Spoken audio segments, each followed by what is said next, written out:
Very,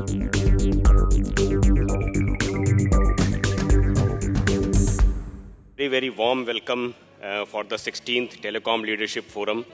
Our speaker is Mr. Sanjay Kaul, Managing Director for the Service Provider Business for India and SAARC at Cisco. Great to be here, and I think it's indeed a pleasure to partner with Voice and Data and Cyber Media. It's a little bit focus on how do you win in the digital era and what kind of change we need to embark. And have we as an industry changed? Absolutely. I think there has been a phenomenal change over the last 10 years in the industry. I think we are the only country in the world that's generating the kind of EBITDA we did in the voice regime at a tariff we've got in this country. I think that takes a lot of innovation to make it happen. So this digitization, of course, has a lot of reward at the end, but if you don't act, you're disrupted. And I think our chairman a couple of years back in Barcelona said that all 40% of incumbents today across industries will not exist in the next 5 to 10 years. So that is it. Thank you very much. Really appreciate being invited here. Thanks a lot, Sanjay. A very, very interesting and insightful session. Our next speaker is Mr. Iko Nelson, Executive Vice President and Regional Head for IT and Cloud Business at Ericsson. Mr. Nelson. So I'll be talking about our digital transformation, our perspectives on digital transformation, and what that means for industries just outside of telecom. We share a lot of information. There are so many likes on the internet, and a huge amount of interaction amongst various people across the globe, which is taking place at an unprecedented level. A large part of this is driven by empowerment. A lot of consumers have become a lot more empowered than they ever were. We have seen a lot of control, computational power, shift from the center, from computers into handsets. Today's handsets have got as much power as the 360 computer that IBM built in the 1960s. We have consumers who have access to a large wealth of information across the world, whether it's Facebook or is Google. We always turn to those applications to get the world at our fingertips. We're able to interact with almost anything that we want to do in the world at our fingertips. So there's a huge amount of empowerment that these technologies have given us as individuals. And finally, the technology you need for this is not the technology you have today. You need to evolve your technology. Please respect the past. The old technology served you. What got you here will not get you there in the future. So respect the past, but don't think that you can turn your existing technology into a digital technology. Google's technology, Facebook's technology is not history. It's a new technology. So if you're going to embark on this journey, do really think about leaving your old technology behind, and then moving to the new technology that enables you to become digital. You cannot build the future on the past. Thank you very much. Taking that discussion forward, it's my pleasure to announce our next session, which is aligning India's broadband with the Digital India mission. Amitabh, can I invite you to take the stage, please? Let me just start by saying that Digital India vision is about transforming India into a digitally empowered society and a knowledge economy. And the three focus areas that it talks about is digital infrastructure as the core utility, governance and services on demand, and digital empowerment of citizens. Let me come to the topic, and thank you, Amitabh, for creating a clear background to what's actually happening. Mobile happened because government let it loose. They allow people to do whatever they want to do, and they had some minimum regulation, and they got money, and everything was done. In the broadband area, something similar is not happening because the incumbents, the telcos, they are probably busy with too many issues which they are dealing as of now. India has some of the most unique challenges that we've seen globally. We have the lowest ARPU in the world. We have the highest spectrum costs in the world. We have a vast majority of population still to be connected. We have one of the highest interest rates in the world. The amount of debt, that leverage that we have is about 4.2 times today in terms of debt to EBITDA. So from various aspects, the operators themselves are constrained in terms of how they can invest in the networks. I think all this idea about the broadband across digital India, all across, is fantastic. Every child in our rural village or remote village has to have that internet connection to make the country prosper. I feel that we need to really seriously look at rural side of our digital divide and bring in some good latest technologies, and satellite really becomes I'm giving an example, 1:100 cost level. Something seriously has to be done to bring in very fast. I know that the policymakers are looking at it, but I think we can definitely meet some of those December 2018 targets on digital India. If satellite capacity, even the current satellite capacities over the sky which is controlled, which is being deregulated as per the policies and can be done. Going through the digital disruption and making sure you're evolving your organization, because it's not only about technology. I think you need to attack it on multiple fronts. It's about processes. It's the organization, the culture of the organization that has to become digital. In the Indian ecosystem today, the consumers are requiring something for the first time. What is happening now, consumers are requiring much high speed, much high amount of data that needs to be downloaded, and at the same time a very low fast response, which is low latency speed. Millennials and young people are basically looking to interact more through digital channels and want the convenience and want to use the computational power of the devices that they have today to be able to execute anything and everything that they want to do in their life. And India has got quite a young population, and so there's a huge amount of interest. Before we get into the panel discussion, I want to flip the whole sequencing. If we just look at the cloud computing itself, I mean, as a paradigm, yes, cloud computing as a term has been around for almost a decade now. The Indian telecoms and more or less in Southeast Asia, I think the telecom market understands the benefits that would come from virtualizing the network, from using the concept of a telco cloud and offloading some of the cost, and at the same time bringing the agility. Yeah. So there's a lot of, I would say, traction in the market. There is an existing legacy investment and the need to change my operating model around these new paradigms of cloud and SDN NFV. I think cloud is gaining a very different kind of momentum because of digital drive. So both of them are actually helping each other to grow. And I mean, the simplest definition of a digital model is where the consumer gets directly connected to the services to avail without any intermediate steps. So when the government or any enterprise will be deploying a digital model, the service providers can actually take a lead and create a model which is directly proportional to the commercial model, which the enterprise is charging to the end consumer. I think that is precisely, I think I see the role of all the service providers, the ecosystem of service providers which we can play going forward. One of the biggest advantages of the cloud that I thought is in this era of a lot of startups, it helps a lot of startups to come up and do something without doing any investment and are able to get there, at a small scale and then ramp up should it succeed. Cloud as such, you can see it as a business model, but underlying the technology enables you to have much higher utilization of your hardware, right? That's the whole thing. The cloud compute in terms of selling something as a service is nothing new, but at the same time it's new. The novelty factor comes from that it enables you to use your hardware, which you have invested tons of money. The utilization can go up by a factor of 5 or 6 or 10.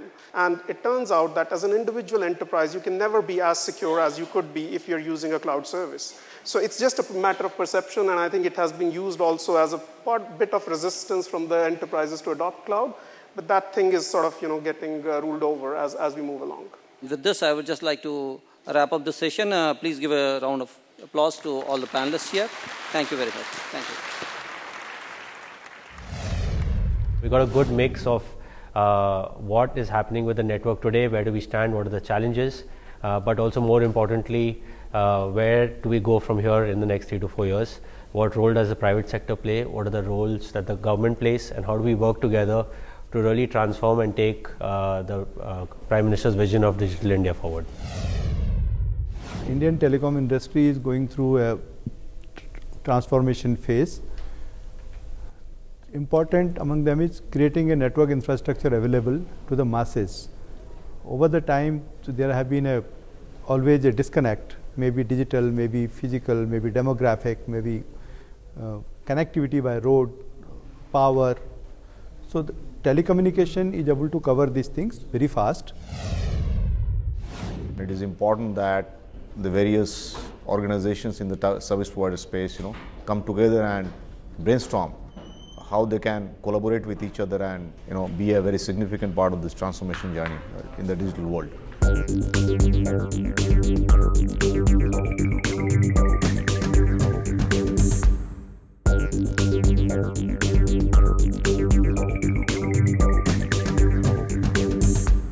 It's my pleasure to invite on stage Mr. Aditya Chaudhary.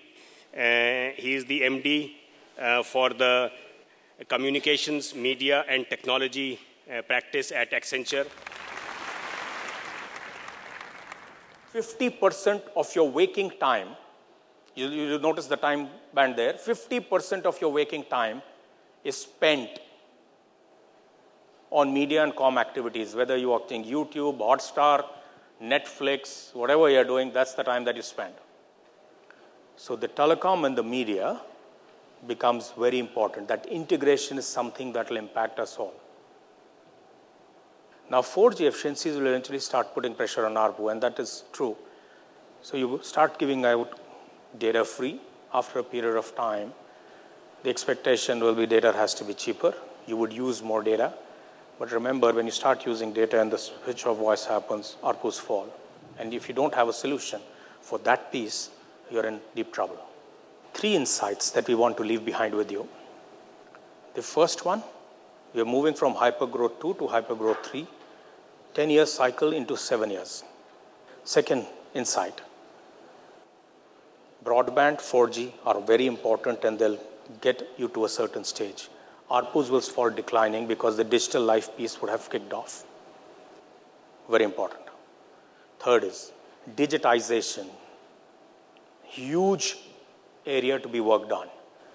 30%, 35% done or will be done this year. 65-70% will still remain. Thank you very much. Pleasure. I think today, digital imperative is simple. Is that we need more data, we need faster speeds, we need to be secure. So I think that is what we see, continues to see globally and now catching up a lot in India. All the operators understand the reality. You must have the operator's perspective and their ecosystem. The second perspective that you definitely need to have is of the customers. The third is the government or the regulators. And all 3 perspectives are important. Next session, which is on the digital service provider. Can I invite the moderator as well as all the other panelists on the stage, please? Welcome to this session on the digital service provider. I would quickly like to request Mr. Eko Nelson of Ericsson. He can share some of his experience in India as well as his experience in the other markets. I think that within India, the growth in data and the intervention of Jio in the market is really unique to India. And this is something that doesn't exist anywhere else in the world. And it's a big game changer in India, which I think will shake up the industry both in terms of consolidation and the types of services that are offered by the operators going forward. So virtualization is an important part of what the telcos need to really look at, both in terms of their core network and in their traditional data center, but also digitalizing the whole value, the whole fulfillment chain. In India, we'll have 1/3 of the next billion internet consumers in the worldwide. India will constitute 1/3 of them.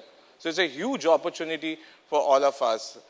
So we have to understand what lies for us and how do we grow in moving forward. What should a digital service provider do? In our opinion, my personal opinion, three things. First one is collaborate. Extensively collaborate. The second one is rationalize very quickly that regulations will come, help, not help. Some of these are global companies, they are presidential elections which have happened, there are multiple ramifications. So understand this is the way the world will be. The world is changing, and therefore we need to get slightly better at managing that change. The third most important piece is, can we all become digital? The amount of work that you do on a mobile platform and the way you're changing. So how do you change your companies who've been there for 10, 15 years, and change them completely? Inflection points for different companies will be different. And on that tone, let me just thank Voice and Data for creating the right platform for discussing such an important topic. Thank you very much. It's all about customer experience, or rather the citizen experience. So the one critical imperative in India is that we should have applications that are in different languages.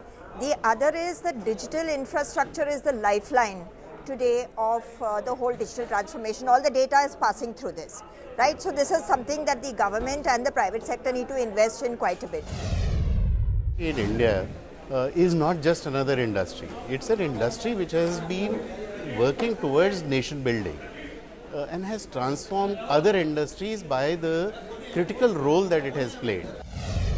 We come to almost the last part of the session this day, the fireside chat with the champions, followed by the Voice and Data Telecom Leadership Awards.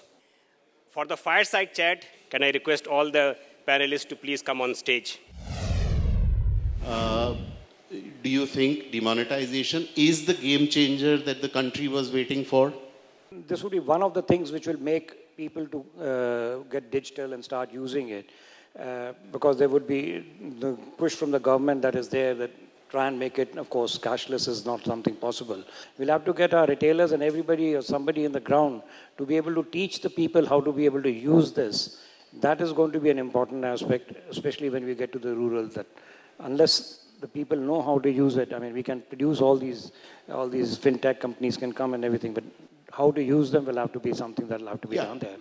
In your view, is telecom ready to take up that challenge? Mobile broadband infrastructure is already there.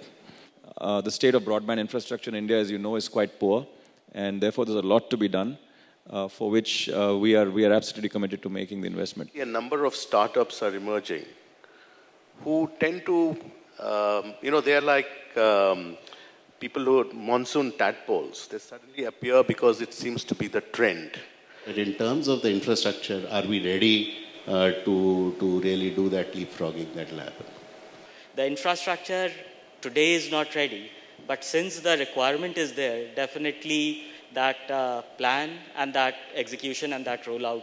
So that's solely in context of demonetization. But definitely beyond that also the infrastructure requirement would be much different, much larger, much deeper across the country. Okay, with that, I must thank my panel. It's really been a wonderful panel, and I hope you enjoyed yourself, and I hope the audience enjoyed yourself too. Thank you very much.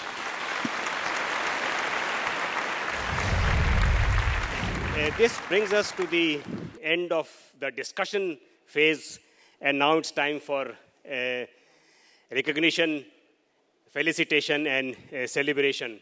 So let's just dive straight in and get started with the Voice and Data Leadership Recognition Awards.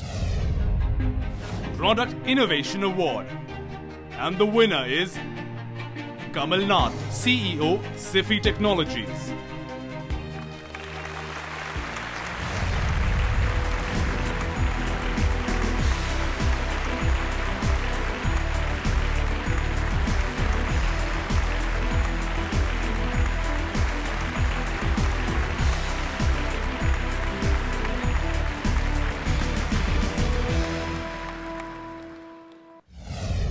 Voice and Data will like to recognize and felicitate one company that has been silently playing a very critical role across the country in building the new highway about which our Prime Minister Narendra Modi keeps talking, and that is broadband. Special recognition for 2016.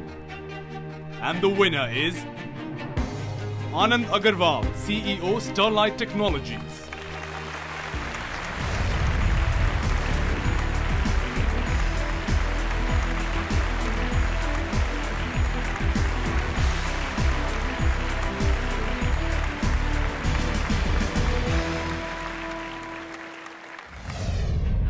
Telecom CTO of the Year. And the winner is Anil Dandan, CTO, Idea Cellular.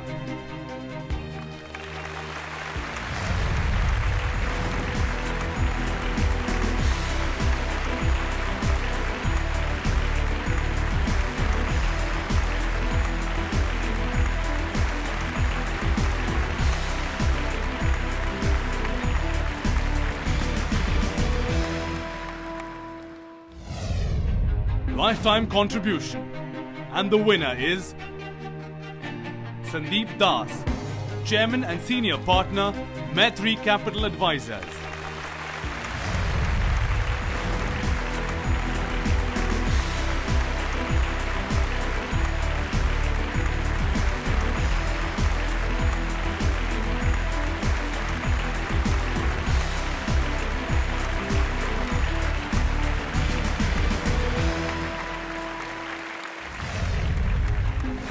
Telecom Person of the Year.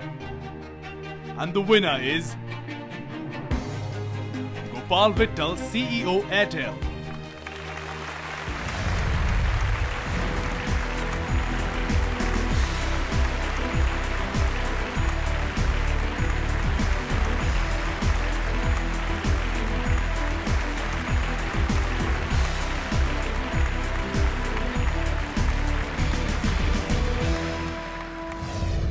Brings us to the end of Telecom Leadership Forum 2016. Thank you once again, all of you, and look forward to seeing all of you next year soon.